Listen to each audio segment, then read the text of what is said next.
बुद्ध का दर्शन हमें सिखाता है कि बाहरी दुनिया को बदलने से पहले हमें खुद को बदलना चाहिए। जब हम अपनी ऊर्जा दूसरों की कमियों को देखने में खर्च करते हैं तो हम अपने ही विकास से दूर हो जाते हैं। ये कहानी एक ऐसे व्यक्ति की है जो हमेशा दूसरों की गलतियों को देखने में लगा रहता था, लेकिन बुद्ध से मिलने के बाद उसकी सोच बदल गई। बहुत समय पहले श्रावस्ती नामक नगर में एक व्यक्ति रहता था जिसका नाम आनंद था। वो हमेशा दूसरों की गलतियों पर ध्यान देता था और हर किसी की आलोचना करता था। अगर कोई कुछ अच्छा करता तो भी वो उसमें कोई न कोई कमी निकाल ही लेता। नगर में सभी लोग उसकी आदत से परेशान थे। लोग उसकी बातों को नज़रअंदाज करने लगे, लेकिन आनंद को इस बात की परवाह नहीं थी। उसे लगता था कि वो सत्य का मार्गदर्शक है और उसका कर्तव्य है कि वो लोगों की गलतियों को उजागर करे। एक दिन नगर में खबर फैली कि भगवान बुद्ध पास के जंगल में आए हैं और वे वहां अपने अनुयायियों को उपदेश दे रहे हैं। आनंद को ये सुनकर उत्सुकता हुई। उसने सोचा, बुद्ध एक ज्ञानी व्यक्ति है, लेकिन मैं देखूंगा कि क्या वे सच में उतने महान हैं जितना लोग कहते हैं। अगली सुबह आनंद जंगल की ओर चला। जब वो वहां पहुंचा तो उसने देखा कि बुद्ध शांत बैठे हुए थे और उनके चारों ओर कई अनुयायी ध्यान में मग्न थे। आनंद ने बुद्ध से कहा, हे गौतम, मैं आपकी शिक्षाओं को सुनना चाहता हूँ, लेकिन मैं आपको ये बताना चाहता हूँ कि मैं सत्य की खोज में हूँ। मैं देखता हूँ कि संसार में हर जगह पाखंड है, लोग गलतियाँ करते हैं और मैं उनका भंडाफोड़ करने में विश्वास रखता हूँ। क्या आप भी यही करते हैं? बुद्ध मुस्कुराए और बोले, आनंद, जब तुम पानी में देखते हो तो तुम क्या देखते हो? आनंद ने उत्तर दिया, मैं अपना प्रतिबिंब देखता हूँ। बुद्ध ने पूछा, और अगर पानी गंदा हो तो? आनंद बोला, तो प्रतिबिंब साफ नहीं दिखेगा। बुद्ध ने कहा, बिल्कुल सही। इसी प्रकार जब तुम्हारा मन दूसरों की गलतियों को देखने में लगा रहता है तो तुम अपने ही भीतर की सच्चाई को नहीं देख सकते। आनंद चकित रह गया। उसने कभी इस दृष्टिकोण से नहीं सोचा था। बुद्ध ने आगे कहा, मानव स्वभाव ऐसा है कि हम दूसरों की कमियां आसानी से देख लेते हैं, लेकिन अपनी कमजोरियों को अनदेखा कर देते हैं। क्या तुमने कभी स्वयं को देखा है? आनंद ने उत्तर दिया, मैं खुद को बहुत जानता हूँ। मैं दूसरों की कमियां इसलिए निकालता हूँ क्योंकि वे गलत होते हैं। बुद्ध मुस्कुराए और बोले, अगर तुम खुद को जानते होते तो तुम्हें दूसरों पर ध्यान देने की आवश्यकता ही नहीं पड़ती। तुम्हें पता होता कि हर व्यक्ति अपने कर्मों का स्वयं उत्तरदायी है। जब हम खुद को सुधारते हैं तो संसार स्वयं बेहतर हो जाता है। आनंद सोच में पड़ गया। यह विचार उसके लिए नया था। बुद्ध ने एक उदाहरण दिया, मान लो कि तुम एक बगीचे में हो और वहां ढेर सारे सूखे पत्ते गिरे हुए हैं। अगर तुम हर दिन इन पत्तों को उठाकर फेंकने में लगे रहो तो क्या ये समस्या हमेशा के लिए हल हो जाएगी? आनंद ने कहा, नहीं, क्योंकि हवा फिर से पत्तों को गिरा देगी। बुद्ध बोले, बिल्कुल। अगर तुम चाहते हो कि बगीचा स्वच्छ रहे तो तुम्हें पेड़ की जड़ों को पोषण देना होगा ताकि वो स्वस्थ रहे और कम पत्ते झड़े। इसी तरह अगर तुम चाहते हो कि समाज बेहतर बने तो पहले खुद को सुधारो। आनंद को अपनी गलती समझ में आने लगी। बुद्ध की बातों ने आनंद के भीतर कुछ बदल दिया था। उसने सोचा, मैंने हमेशा दूसरों की कमियों को देखने में अपना समय बर्बाद किया, लेकिन मैंने कभी खुद को नहीं परखा। अगर मैं खुद को सुधार लूं तो शायद मैं एक अच्छा उदाहरण बन सकता हूं। उस दिन के बाद आनंद ने निर्णय लिया कि वो दूसरों की गलतियां निकालने की बजाय खुद के सुधार पर ध्यान देगा। उसने ध्यान और आत्मनिरीक्षण करना शुरू किया।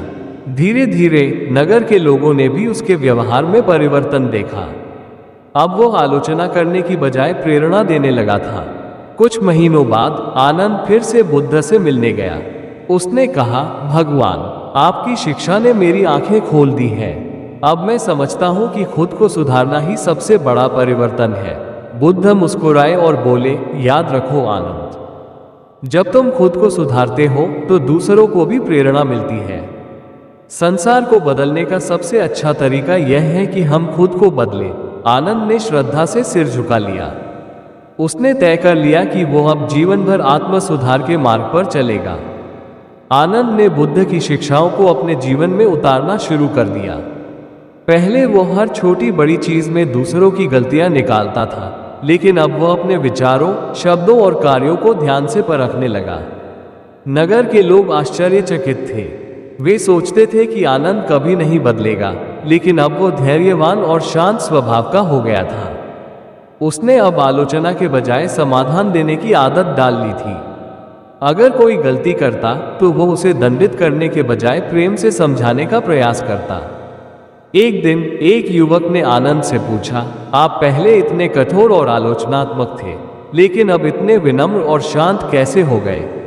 आनंद मुस्कुराया और बोला, पहले मैं दुनिया को सुधारना चाहता था, लेकिन अब मुझे समझ में आया कि खुद को सुधारने से ही दुनिया सुधरती है।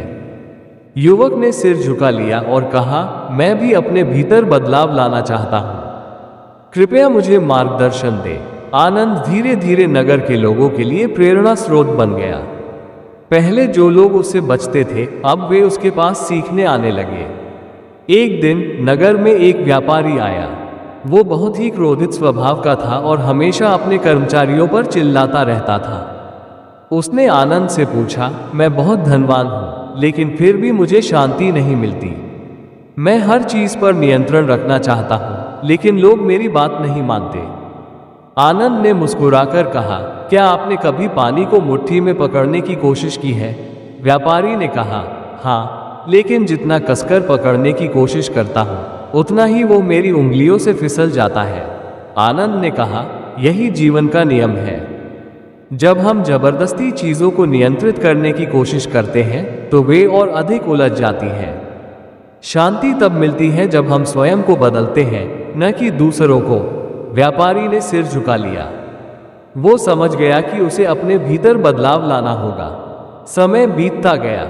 आनंद की प्रसिद्धि नगर से दूर दूर तक फैल गई, लेकिन अब उसे प्रसिद्धि की कोई चाह नहीं थी। वह अपने भीतर की यात्रा में आनंदित था। एक दिन उसने बुद्ध के पास जाकर कहा, भगवान, पहले मैं हमेशा दूसरों की कमियां निकालता था, लेकिन अब जब मैंने खुद को जान लिया है तो मुझे कोई दोष नहीं दिखता।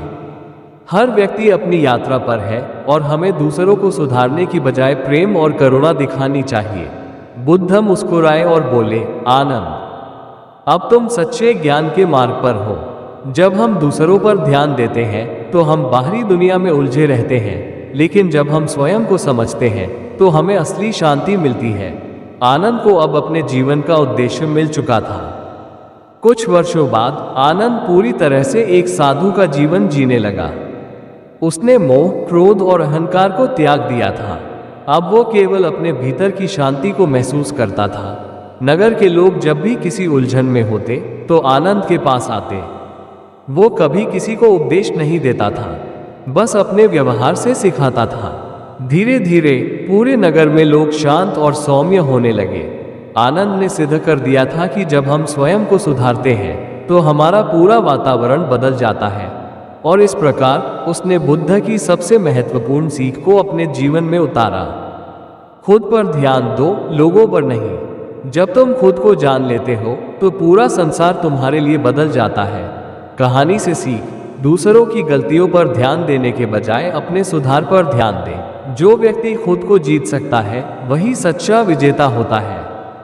जब हम खुद को बदलते हैं तो हमारे आसपास की दुनिया भी बदल जाती है। शांति और सुख बाहरी परिस्थितियों में नहीं, बल्कि हमारे मन की स्थिति में होते हैं।